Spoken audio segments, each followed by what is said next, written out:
नमस्कार जी, कैसे हैं आप सब? स्वागत है आप सबका मेरे नए व्लॉग में। उम्मीद करती हूँ आप एकदम बढ़िया होंगे। आज जो कहानी मैं आपको सुनाने जा रही हूँ, उसका नाम है अहंकार सबसे बड़ा दुश्मन। एक बार की बात है, एक जंगल में एक शेर का बच्चा और बाघ का बच्चा दोनों दोस्त थे। वो दोनों साथ खेलते, लड़ाई करते।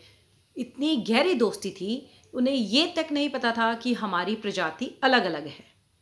एक दूसरे का बहुत ध्यान रखते थे। आपस में खेलते खेलते साथ साथ बड़े हुए। जब बड़े हुए तो ये बात समझ आने लगी कि हमारी प्रजाति तो अलग अलग है। अब दिमाग में ये बात आ गई कि हम में ज्यादा ताकतवर कौन है। दोनों के मन में अहंकार आ गया कि मैं ज्यादा ताकतवर हूं दूसरे से। इसी बात को लेकर एक दिन दोनों में झगड़ा हो गया। एक बंदर दूर से बैठा बैठा इनकी लड़ाई देख रहा था। शेर कहने लगा कि मैं ज्यादा ताकतवर हूं, जंगल के सारे जानवर मुझसे डरते हैं, प्रकृति ने इन्हें मेरे भोजन के लिए ही बनाया है। तो उधर बाघ कहने लगा कि नहीं, मैं ज्यादा ताकतवर हूं, जंगल के सारे जानवर मुझसे डरते हैं। दोनों में बहस और ज्यादा बढ़ने लगी। बंदर को अच्छा नहीं लगा। बंदर को लगा कि इनकी बहस को अब खत्म कराना चाहिए। तो बंदर पेड़ से उतर के उनके पास आ गया और बोला कि तुम दोनों लड़ाई क्यों कर रहे हो? तुम दोनों तो इतने अच्छे दोस्त हो, और तुम दोनों लड़ाई ना करो, इसी में इस जंगल की भलाई है, क्योंकि ताकतवर तो तुम दोनों ही हो। पर उन दोनों को बंदर की यह बात सही नहीं लगी। उसने कहा वो तो हम जानते हैं कि हम दोनों ताकतवर हैं, पर यह बताओ कि हम दोनों में से ज्यादा ताकतवर कौन है? बंदर ने कहा अगर तुम यही जानना चाहते हो तो एक काम करते हैं।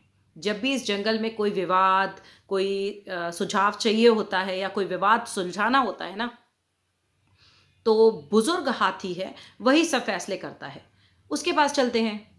तो उन दोनों को बंदर की ये बात पसंद आई। उन्होंने कहा ठीक है, इसका फैसला कराने के लिए हम हाथी के पास चलते हैं।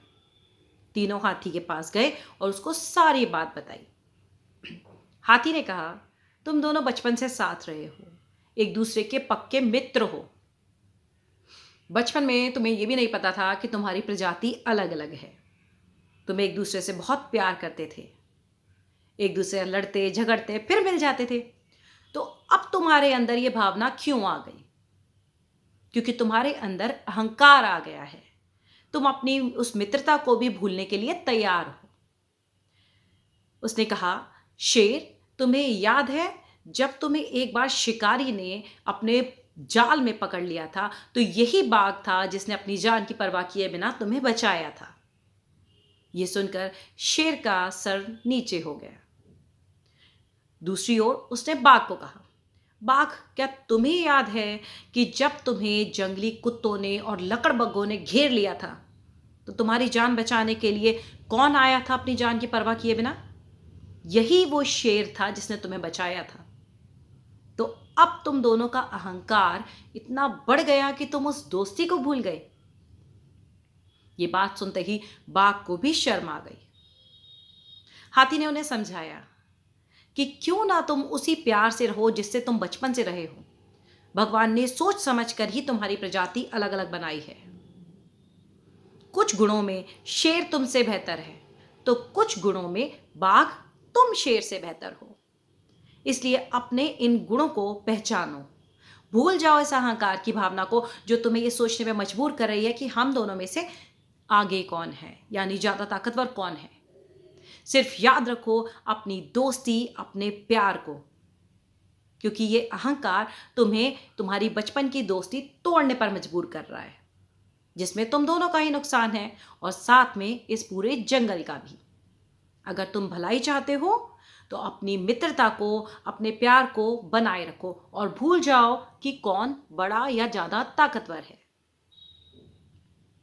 हाथी की बात उन्हें बहुत पसंद आई और उनकी समझ में भी आ गई कि ये अहंकार उनके बचपन के रिश्ते को खत्म करने के कगार पे ले आया था। उस दिन से उन्होंने अपने अहंकार को, यानी मैं बड़ा हूं, इस भावना को अपने मन से निकाल दिया और पहले की तरह ही दोनों दोस्त बन गए। अहंकार चीज ही ऐसी है जो पुराने से पुराने रिश्ते, अच्छे से अच्छे संबंध को भी ना चुटकियों में ख़त्म कर सकता है। क्योंकि जहाँ अहंकार आता है ना, वहाँ मैं सबसे पहले आ जाता हूँ या मैं सबसे पहले आ जाती हूँ। इंसान सबसे पहले अपने आप को रखता है कि मैं, और जहाँ मैं आ गई वहाँ हम कैसे हो सकता है।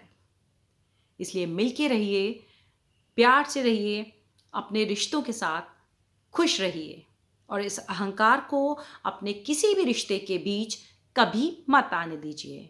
इसी में सबकी भलाई है। उम्मीद करती हूँ आज की कहानी आपको पसंद आई होगी। अगर पसंद आई हो तो मेरे चैनल को सब्सक्राइब करना मत भूलिएगा। लाइक, कमेंट, शेयर ज़रूर करिएगा। अगले व्लॉग में आपके साथ फिर मुलाकात होगी एक नई कहानी के साथ। तब तक के लिए जय श्री कृष्णा।